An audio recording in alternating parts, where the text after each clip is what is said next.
Short पत्रकार परिषद आहे ही. कोल्हापूरमधलं असणारं आमचं जे युनिट आहे आणि पश्चिम महाराष्ट्रातलं असणारं युनिट आणि त्याच्याचबरोबर महाराष्ट्र कमिटीच्या याचा निर्णय झाला आहे की कोल्हापूरमध्ये शाहू महाराजांच्या कुटुंबातून उमेदवारी काँग्रेसने त्या ठिकाणी दिलेली आहे.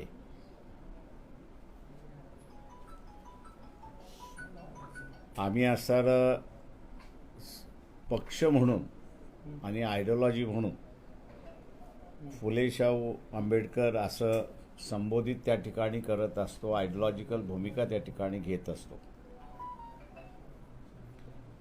आणि त्याच्यामुळे शाहू महाराजांचा असणारं विचारसरणी आणि त्यांचं असणारं कुटुंब हे चळवळीचं जवळचं कुटुंब आम्ही त्या ठिकाणी असणारं मानतो. आणि म्हणून निर्णय तिन्ही ठिकाणी असणारं घेण्यात आलेला आहे की पक्षाच्या वतीने त्यांना पूर्णपणे आमचा असणारा पाठिंबा आहे.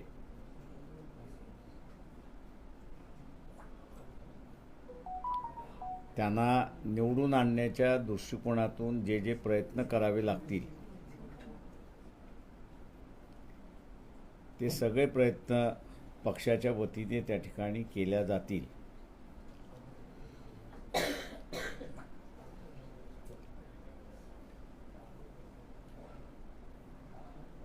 आणि मागे जे घडलं होतं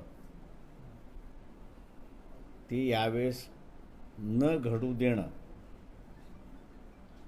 याची दक्षता सुद्धा त्या ठिकाणी घेण्यात येईल.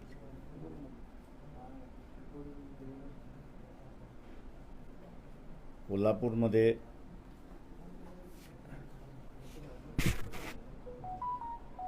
शाहू शहाजी छत्रपती यांचं नाव घोषित काँग्रेसमार्फत करण्यात आलेलं आहे. त्यांना वंचित बहुजन आघाडीचा पूर्ण पाठिंबा आहे. आपण आता विचार सर, जागा वाटपाचा काही तिढा सुटलेला आहे का किंवा तुमची भूमिका काय? आज ओबीसी बहुजन पार्टी यांचे जे नेते आहेत प्रकाश शेंडगे हे सुद्धा तुमच्या भेटीसाठी आले होते. 1-1.5 तास चर्चा सुद्धा झाली आहे. 22 जागांचा त्यांनी सुद्धा प्रस्ताव दिला अशी माहिती मिळते. काय नेमकं यातून बोध घ्यावा किंवा काय यातून आउटकम? तुम्ही दोन मिक्सअप करताय. MBAचा तुम्ही जर विचारणार असाल तर तो तिढा तुम्ही त्यांनाच विचारा, त्याच्याबद्दल आम्हाला काहीच माहिती नाही आहे. मला संपत होते. दुसरं, प्रकाश शेंडगे यांनी असणारा नवीन पक्ष रजिस्टर्ड केलेला आहे. त्यांनी एक लिस्ट आमच्याकडे असणारं सादर केलेली आहे. तेव्हा त्यांना आम्ही असं सांगितलं की आमचंच घोंगडं तिथं भिजत पडलेलं आहे, ते मिटल्याशिवाय आम्ही आपल्याशी त्या ठिकाणी बोलू शकत नाही किंवा फायनलिटीला आपण येऊ शकत नाही. 1.5 तास आमची असणारी चर्चा झाली. ते कुठले कुठले मतदारसंघ मागतात आहेत, का मागतात आहेत याची असणारी माहिती आम्ही त्या ठिकाणी घेतली आणि पुढची चर्चा कंटिन्यू राहील असं आम्ही त्या ठिकाणी ठरवलेलं आहे. 4 सीझनच्या बैठकीनंतर तुमची जागा वाटपासंदर्भात महाविकास आघाडीसोबत काही चर्चा झाली का? कारण दावे प्रतिदावे बरेच करण्यात आले. संजय राऊतांनी म्हटलं की प्रस्ताव स्वीकारला असतं तर बरं झालं असतं. त्या सगळ्याचा अर्थ काय काढायचा? म्हणजे आता पण म्हणतायत की प्रकाश आंबेडकर जे ते कोळी टाकत असतात. कोळी टाकत असतात की त्यांना वस्तुस्थिती दाखवल्या जात असते. दोन गोष्टी आहेत त्यात. माझं म्हणणं असं आहे की तुम्ही आम्हाला जर सहकार्य केलं असतं तर कदाचित हे घोंगडं ते दिवस भिजलं नसतं. तुम्ही सगळ्यांनी असणारं टार्गेट आम्हाला केलं आणि म्हणून त्यांना त्यांचं कोंबडं झाकता आलं. त्यांचं कोंबडं आता असणारं उगवायला लागलेलं आहे, आवाज द्यायला लागले, बांग द्यायला लागलेलं आहे की 10 जागेवरती असणारा सेना आणि काँग्रेस यांचा टाय आहे. 5 जागांवरती NCP, शिवसेना आणि काँग्रेस असा असणारा टाय आहे. ही न्यूज माझ्या अंदाजानं एक 8-10 दिवस अगोदर आम्ही ज्यावेळेस मांडलं होतं तिला असणारं प्राधान्य मिळालं असतं तर कदाचित तो रिझॉल्व झाला असता.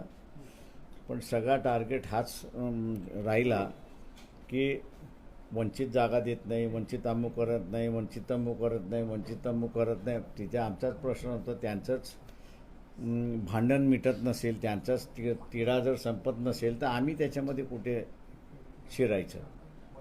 त्याच्यामुळे आजही त्यांचा तिढा संपलाय असं आम्हाला काही कम्युनिकेट करण्यात आलेलं नाही. तुमची नेमकी भूमिका काय राहणार आहे जोपर्यंत शिवसेना असेल, राष्ट्रवादी असेल किंवा काँग्रेस असेल, त्या तिघांचा तिढा मिटल्यानंतर तुमची त्यामध्ये एंट्री होणार आहे? तुम्ही हो, पाहिजे त्यांचाच तिढा मिटणार नसेल तर आमची एंट्री करून काय उपयोग आहे? तोपर्यंत तुम्ही वेट अँड वॉचच्या भूमिकेत राहणार? आम्ही असं आजच सकाळी आम्ही सांगितलं की आमचं जे ठरलेलं आहे ते 26 तारखेपर्यंत आम्ही थांबणार. नाही तर 26ला आमची जी भूमिका आहे ती आम्ही देणार. त्याच्यामध्ये एक भूमिका आम्ही असं इथं मांडलेली आहे की आमच्या मदतीने काँग्रेस पक्ष 7 जागा ज्या जिंकू शकतात त्या 7 जागा त्यांनी असं आम्हाला कळवाव्या. त्याच्यामुळे आम्ही असं कुठे थांबलोय असं नाही आहे. आम्ही असणारा मूववरती आहोत. राज्यातल्या नेतृत्वाकडून काँग्रेसच्या काही वाटाघाटी होत नाहीत, काही बोलणं होत नाहीये. तुम्ही त्यांच्याकडे 7 जागांचा प्रस्ताव दिलाय की त्या 7 जागा तुम्ही द्यायला पाहिजे. जर स्थानिक पातळीवरती हा काही तुमचा संवाद काँग्रेससोबत होत नसेल तर दिल्ली पातळीवर ते आम्ही असणारा आमच्या पत्रामध्ये स्थानिक यांना लिहिलेलं नाही. ते पत्र आम्ही असणारा काँग्रेसचे अध्यक्ष जे आहेत खरगे यांना असणारे लिहिलेलं आहे. रमेश त्यांचे असणारे जे EICC ऑब्झर्वर आहेत त्यांना असणारं त्या ठिकाणी लिहिलेलं आहे. आणि एक इन्फॉर्मेशन म्हणून आम्ही असणारा नाना पटोलेंना सुद्धा त्या ठिकाणी लिहिलेलं आहे. त्याच्यामुळे आम्ही असणारं एक्सपेक्ट असं करतोय की महाराष्ट्रातल्या काँग्रेसचं कुठल्या 7 जागांवरती एकमत झालं तर फार चांगलं आहे. नाही झालं तर त्या खरगे जे आहेत अध्यक्ष जे आहेत त्यांनी घेऊन ते आम्हाला कळवाव्यात असं आम्ही त्यांना म्हटलेलं आहे. तुमच्या 7 जागांच्या 7 जागांसंदर्भात तुम्ही त्यांना पत्र लिहिलं, पत्रांचा अजून कोणता रिस्पॉन्स आलेला नाही. बरोबर आहे. जर गरज पडली तर स्वतः तुम्ही राहुल गांधींची या संदर्भात संवाद साधणार आहात का तुमची काही भूमिका घेण्यापूर्वी? अजून त्याच्यावरती आम्ही काही विचार केलेला नाही. तुमच्या 7 जागांचा अर्थ असा काढायचा का की काँग्रेसने 7 जागा आम्हाला कळवाव्या, त्या 7 जागांवर वंचित पाठिंबा देईल, उर्वरित 41 जागांवर वंचित बहुजन आघाडी स्वतःचे उमेदवार उभे करणार आहे? तो निर्णय आम्ही नंतर घेऊ. 26 तारीखपर्यंतचं तुम्ही अल्टिमेटम? हो, 26 तारखेच्या नंतर आम्हाला जो निर्णय घ्यायचा आम्ही असणारा आम्हाला कोणाला कळवण्याची गरज नाही आहे. आम्हाला जे कळवायचं आहे ते पब्लिकला कळवायचं, वोटरला कळवायचं आहे. याला जोडून सर एक याला जोडून प्रश्न आहे की वंचितचे बाळासाहेब 26 तारखेपर्यंत जर निर्णय होत नाहीये, समन्वय होत नसेल तर तुमची भूमिका ही स्वतंत्र असेल काय? एकला चलोर याची भूमिका घेणार? मी तुम्हाला सांगितलं ना 26 तारखेला आमची जी काही भूमिका आहे ती आम्ही मांडू.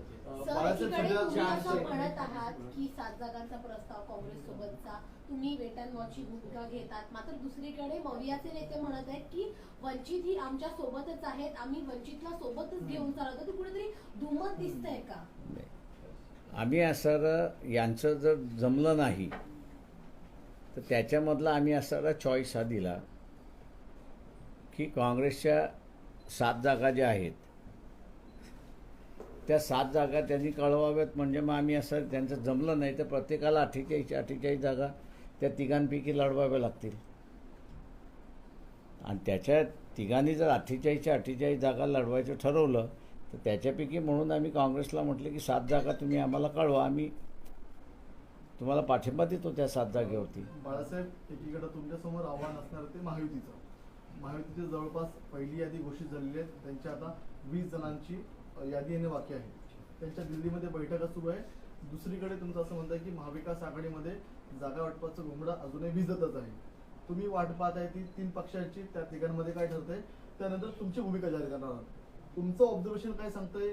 महाविकास आघाडी तुम्हाला वेटिंगवर ठेवते का, किंबहुना महाविकास आघाडीच्या वेटिंगची तुम्ही 26 तारखेवरून वाट पाहणार आहात? त्यापूर्वी कार्यकर्त्यांना काय मेसेज देऊ इच्छिता का? तुमची काही भूमिका जाहीर करणार? ते आम्ही असं गेले 3 महिन्यापासून महाराष्ट्रभर सभा आणि आंदोलन चाललेलेच आहेत आमचे. त्याच्यामुळे आम्ही असणारं आजच्या स्टेजमध्ये असणारं ऑइल्ड मशिनरी आमची इलेक्शनची झालेली आहे. त्याच्यामुळे आम्हाला असणारं हे जे त्यांचं होत नाही म्हणून वोटरला गॅल्वनाइज करण्याचा जो भाग आहे तो आम्ही केलेलाच आहे. त्याच्यामुळे आम्ही असणारा कॅन्डिडेट असेल तर उमेदवार असं नाही.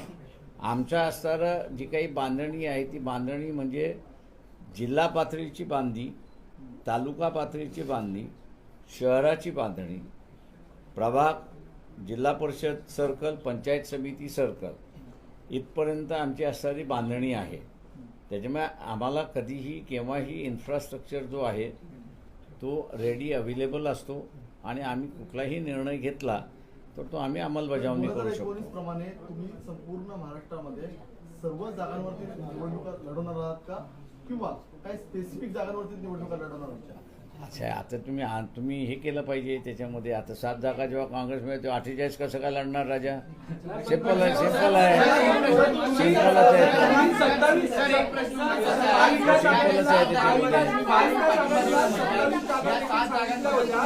सांगू इच्छिता का की या नेमक्या कोणत्या जागा असणार आहेत? अहो, मी काँग्रेस पार्टीचा अध्यक्ष थोडी आहे. 27 जागांचा आपण एक माहिती दिली होती महाविकास आघाडीच्या बैठकीत की या 27 जागा आहेत, ह्याच्यापैकी काही जागा आम्हाला भेटल्या पाहिजे. मग ज्याप्रमाणे त्यांनी विचारलं की 48 जागा लढवणार की अजून किती, मग त्या 27 जागांचा तुम्ही जो सर्वे केला होता किंवा तुमच्या माहितीत आहे, मग त्या जागांवर तुम्ही निवडणूक लढवणार आहे का, जर एकवलं चालायची तुमची भूमिका असेल तर? नाही, अजून मी म्हटलं ना की आमची भूमिका जी आहे ती आम्ही 26 तारखेला मांडतो आहोत. सर, तुम्ही पत्रामध्ये असं म्हटलं होतं की वंचितच्या प्रतिनिधींचं ऐकून घेतलं जात नाही महाविकास आघाडीच्या बैठकीमध्ये. आता मागे जी महत्वाची बैठक सिल्वर गोकुळ झाली तिथे सुद्धा वंचितला बोलवण्यात आलं नाही महाविकास आघाडीकडून. तर कुठेतरी वंचित या पक्षाला गृहीत धरलं जाते का महाविकास आघाडीमध्ये? आम्ही आमचा टार्गेट ठरवलेला आहे. डिस्लॉगिंग बीजेपी हा आमचा टार्गेट आहे. त्याच्यामुळे तो टार्गेट अचीव करण्यासाठी हे जे छोटे मोठे हेवेदावे जे आहेत त्याला आम्ही बाजूला सारतो आहोत. आम्ही त्याला काही फार मोठं महत्त्व देतोय असं नाही. आमचं म्हणणं असं आहे की त्याच्यामध्ये त्यांची जी मुळात भांडणं आहेत ती संपली पाहिजेत. ती जर संपत नसतील तर मग आम्हाला काय भूमिका घ्यायची ती आम्ही 26ला घेऊ ना. नितीन गडकरी जर भाजपच्या जागा कमी झाल्या तर नितीन गडकरी हे पंतप्रधान होऊ शकतात. भाजपच्या जर जागा कमी झाल्या नितीन गडकरी हे पंतप्रधान होऊ शकतात देशाचे. 200च्या खाली जर जागा आल्या किंवा 250 आल्या किंवा किती आल्या ते डिपेंडेबल आहे. मी असं म्हणेन की ऑपोजिशनच्या किती आल्यात. समजा हे 200च्या खाली आले असं धरून चालू तर 300 जागा त्या बाजूला आहेत ना. जेव्हा 300 जागा त्या बाजूला असेल तर पंतप्रधान नेमका त्याच बाजूचा होणार. नितीन गडकरी कसं होणार? त्याच्यामध्ये असणारं जे आहे ते काँग्रेस पार्टीचा रोल हा महत्त्वाचा राहील असं मी त्या ठिकाणी मानतोय. आणि तो रोल म्हणजे अखिलेशनी जे यात्रा येत असताना जी भावना व्यक्त केली किंवा ममता बॅनर्जींनी असणारी जी भावना या ठिकाणी व्यक्त केली की तुम्ही येताय आमच्या राज्यामध्ये आम्हाला विश्वासात घ्या, किंवा डिपेंडेबल हे राहील की त्यावेळेस काँग्रेस पक्ष या सगळ्यांना विश्वासात घेऊन जर केलं तर काँग्रेसची बाजू आहे.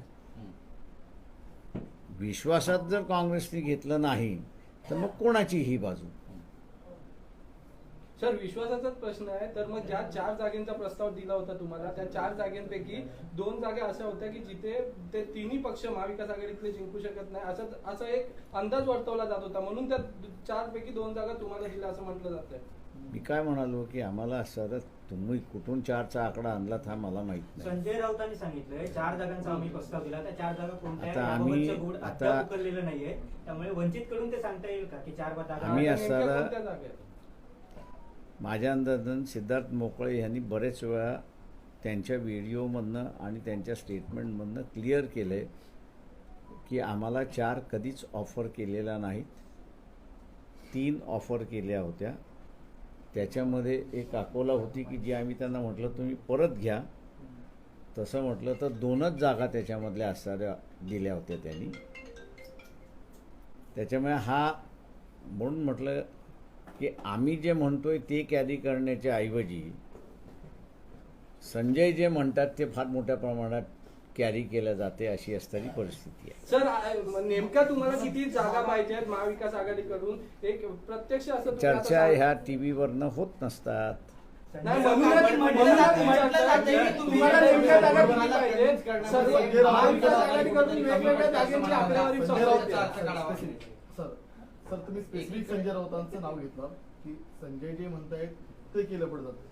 महाविकास आघाडीमध्ये प्रमुख 3 नेते आहेत, शरद पवार आहेत, उद्धव ठाकरे आहेत, नाना पटोले आहेत. तुम्ही ते त्यांच्याशी या संदर्भातला का संवाद साधलाय? जर संजय राऊतांमुळे काहीतरी अडचणी निर्माण होत आहेत, कोणामुळे आडकाठी होते त्यांच्यामधलं त्यांनी असलेला असं एक लक्षात घ्या की त्या चर्चेमध्ये जे झालं त्याच चर्चेमधनं आमच्या लक्षात आलं की यांच्या 15 जागेंवरती भांडणं आहेत. ओके. आता 15 जागेंवरती भांडणं असताना तुम्ही त्या फ्रेंडली लढणार आणि उरलेल्या जागेंवरती तुम्ही काय करणार याचा कुठेतरी निर्णय झाला पाहिजे. तो निर्णय झाल्याशिवाय आम्ही असताना पुढे काहीच बोलू शकत नाही. आता समजा त्यांनी निर्णय घेतला की 15 जागेवरती फ्रेंडली करायचं, मग आम्हाला ठरवावं लागेल त्या 15 जागेवरती फ्रेंडली करायचं की ह्याच्यापैकी कोणाला पाठिंबा द्यायचा. आमच्यासमोरचं कोड आहे. त्याच्यामुळे म्हणून आम्ही म्हटलंय की आम्ही 26 तारखेपर्यंत थांबणार की यांचं हे 15 जागेंचं कोडं उलगडतंय की न उलगडतंय. शरद पवारांनी भाषणामध्ये एक महत्त्वाचं विधान केलं. ते म्हणतात की भाजपला सत्तेत यायचे कारण त्यांना घटना बदलायची. 15 दिवसापूर्वी सुद्धा असं एक वक्तव्य समोर आलं होतं. तुमची प्रतिक्रिया काय आहे? 2014मध्येच BJPने व्हेरी क्लिअर केलं होतं की आमचा अल्टिमेट एम सत्ता घेण्याचा म्हणजे संविधान बदलण्याचा. आता 2014मध्येच त्यांनी डिक्लेअर केलं होतं किंवा मी असं म्हणेन की 1950 सालीच RSSनी व्हेरी क्लिअर केलं होतं. डिक्लेरेशन आहे त्यांचं की ज्या दिवशी आमच्या हातामध्ये सत्ता येईल त्या दिवशी आम्ही हे संविधान बदलणार. हे माहीत असताना NCPने त्यांना 2014 साली न मागता पाठिंबा दिलाच होता.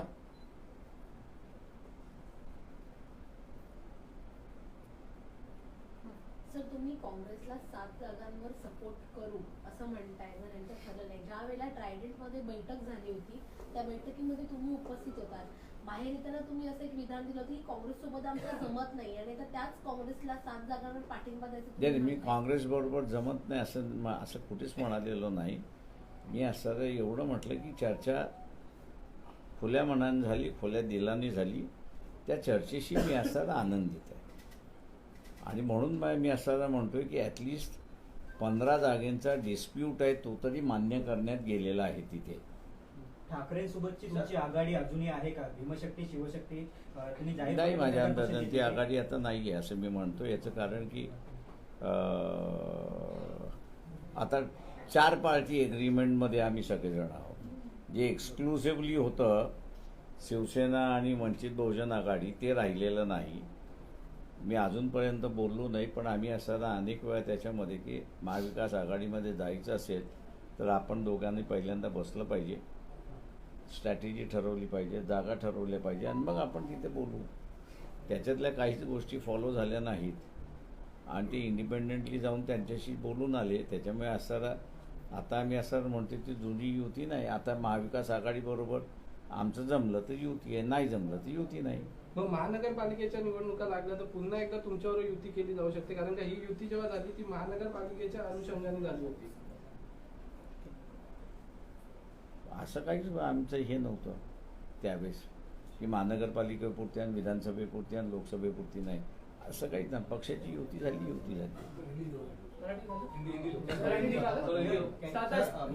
एक मिनिट. जालन्याची जी जागा आहे मनोज जरांगे जर लढतात तर आपली भूमिका त्याबद्दलची काय? त्यांच्या देखील नावाची मला वाटतं उद्यापर्यंत थांबलं पाहिजे, कारण का 24 तारखेला जरांगे पाटील यांनी त्यांच्या सगळ्या कार्यकर्त्यांची बैठक बोलवलेली आहे. त्यांची काय भूमिका येते ते आम्ही बघू आणि त्याच्यावरती मग प्रतिक्रिया देऊ. सर हिंदी में सवाल ये है कि एक किस तरीके निवेदन से होने दो, हाँ? निवेदन करते पहले फिर सवाल। नहीं कंटिन्यू अच्छा सर क्या आपने स्टैंड लिया कोल्हापुर की सीट को लेकर कांग्रेस से? देखिए, कांग्रेस पार्टी ने शाहू महाराज, इनके परिवार में से शाहू शाहजी छत्रपति, इनको नुमाइंदगी दी है, कैंडिडेचर दिया है। हम लोग जो है वो महात्मा फुले शाहू महाराज बाबा साहब की फिलॉसफी यहाँ पर अमल करते हैं, लागू करते हैं, उसी का ही प्रचार करते हैं। शाहू महाराज की जो फैमिली है वो हमारे लिए आदरणीय है,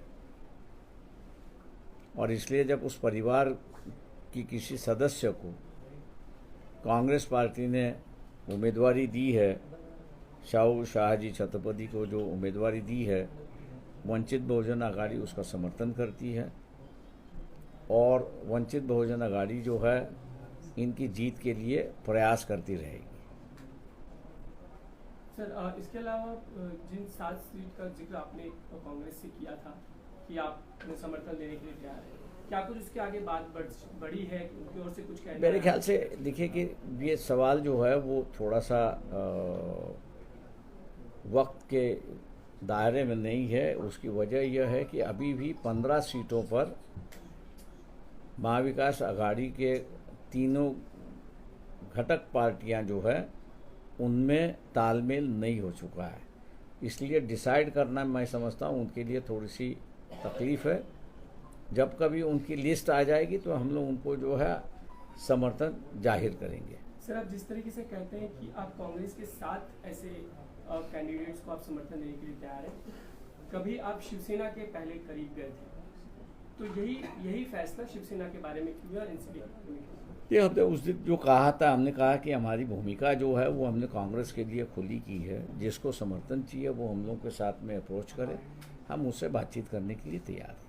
शिवसेना के साथ आपका पहला गठबंधन है जो आपने भीम शक्ति शिव शक्ति कही थी, माने वो भी अस्तित्व में? देखिए, हमने उनसे कहा था कि भैया महाविकास अघाड़ी की चर्चा जो है वो चर्चा अपन पहले करेंगे, शिवसेना और वंचित बहुजन अघाड़ी, कुछ बातें अपने में तय हो जाए और फिर हम लोग वहाँ से बातचीत करें तो प्रस्ताव आगे बढ़ता रहेगा और उसको कहीं ना कहीं तो भी शेप देना होगा। लेकिन मेरे ख्याल से शिवसेना ने जो है इस बात को नहीं माना। वो डायरेक्ट MBA के जो पार्टनर्स हैं उनके साथ में उन्होंने बातचीत शुरुआत की। इसलिए मैं समझता हूँ कि जो अनाउंसमेंट हुई थी वो आगे ले जाने में उनका कोई इंटरेस्ट नहीं है, MBA के साथ में जाने का उनका इंटरेस्ट है, इसलिए हम लोग वहाँ पर रुक गए। और सर इसके अलावा आप कौन सी वो तारीख बताएंगे आप जहाँ पे आप फैसला लेंगे महाविकास अघाड़ी के साथ आप है या नहीं है, या आप अकेले? देखिए, हम तो है देखिए कि 27 तारीख आखिरी है पहले फेज की नॉमिनेशन भरने की। 26 तारीख तक हम लोग रुकेंगे और 26 तारीख को मेरे ख्याल से दोपहर जो है वो हम लोग जो हमारा निर्णय होगा वो निर्णय हम लोग जो है वो आप लोगों के सामने और आप लोगों के माध्यम से लोगों के सामने जाहिर करेंगे। सर जिस तरह से देर रात अरविंद केजरीवाल को अरेस्ट किया गया है, किस तरह से देखते हैं आप? ठीक लोकसभा चुनाव के दौरान उनको अरेस्ट किया गया है, कहीं ना कहीं जो इंडिया अलायंस है उसको कहीं ना कहीं एक झटका लगेगा आपको लगता है? क्योंकि प्रचार भी नहीं हुआ है, अभी तक शुरू नहीं हुआ और अरविंद केजरीवाल को जेल में ना पड़ी। देखिए, एक बात है, उनके वकीलों ने मुझे थोड़ा सा कानूनी थोड़ी सी जानकारी होने की वजह से ये जो शराब का मामला जो है ये कैबिनेट डिसीजन का मामला है। कैबिनेट डिसीजन हुई कि नई पॉलिसी ले आना है। अब नई पॉलिसी आती है तो उसमें कभी घाटा भी आता है तो उसमें कभी प्रॉफिट भी आता है। अब ऐसा है कि पॉलिसी को कोर्ट भी एग्जामिन, जहाँ तक मैं समझता हूँ कि कैबिनेट डिसीजन को कोर्ट भी एग्जामिन नहीं कर सकती है, ना इंक्वायरी एजेंसी उसको इंक्वायर कर सकती है। वो इंक्वायरी करने का अधिकार जो असेंबली में और पार्लियामेंट में जो PAC है, पब्लिक अकाउंट्स कमेटी जो है, वो पब्लिक अकाउंट कमेटी को है और संवैधानिक तौर से ये CAG को है और किसी को नहीं है। इसमें थोड़ा सा तोड़ मड़ोड़ के उन्होंने कहा कि मनी लॉन्ड्रिंग इसमें हुआ है। अब मनी लॉन्ड्रिंग हुआ है, 100 करोड़ रुपए का मनी लॉन्ड्रिंग हुआ, ऐसा ये कह रहे हैं। तो मेरे ख्याल से इनके जो वकील है उन्होंने सीधा कहना चाहिए कि भैया ये जो 100 करोड़ है, ये 100 करोड़ का आंकड़ा आया कहाँ से? अगर है तो फिर उसको कोर्ट के सामने पेश करना चाहिए। ये तो मैं कहूँगा कि तोड़ मड़ोड़ करके मनी लॉन्ड्रिंग का मामला पॉलिसी मैटर में बना दिया, ऐसा मैं मानता हूँ। जब तक इसका लिंकेज नहीं होता तब तक ये अरेस्ट करना भी कानूनी है, ऐसा मैं वहाँ पर नहीं मानता हूँ। Sir, political supreme vendetta court के तहत सुप्रीम कोर्ट को हम लोग दरखास्त करते हैं, विनती करते हैं कि क्या कैबिनेट डिसीजन जब लिया जाता है, वो इकोनॉमिक डिसीजन अगर हो तो उसमें लॉस एंड प्रॉफिट की कहीं ना कहीं तो भी बात आती है। अगर लॉस एंड प्रॉफिट की अगर बात आती है तो मेरे ख्याल से नानी पालखेवाला जब बजट पर बम्बई में बोलते थे तो वो कई सेक्रेटरियों के डिसीजन से केंद्र सरकार को कितना नुकसान हुआ उसका वो विवरण और फिगर भी देते थे।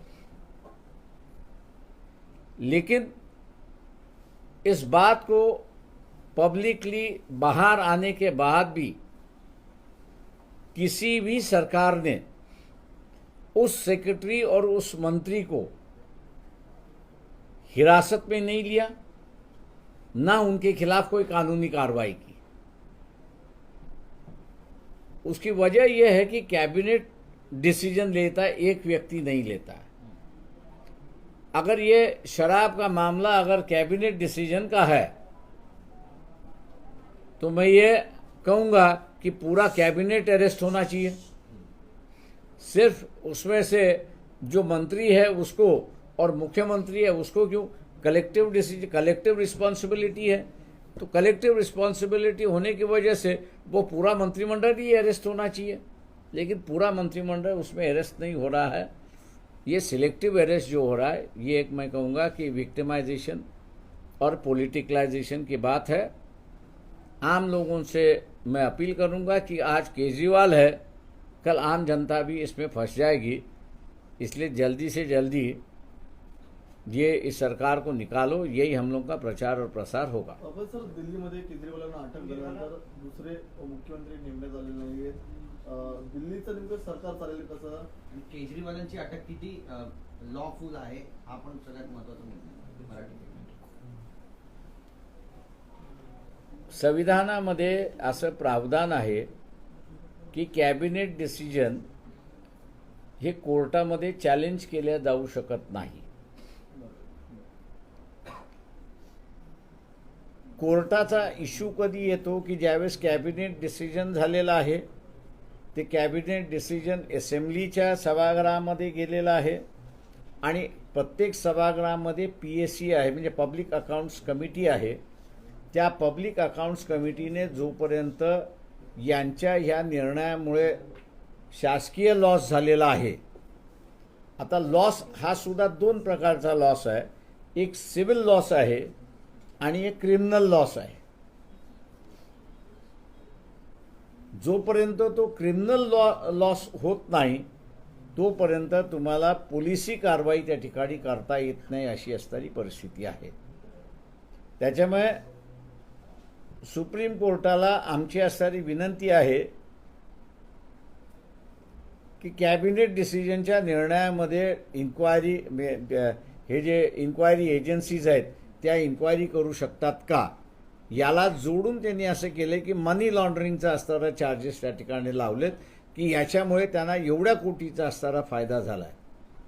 मला अजूनही कळत नाही आहे की जे केजरीवालचे जे वकील आहेत, रिकव्हरी किती झाली आहे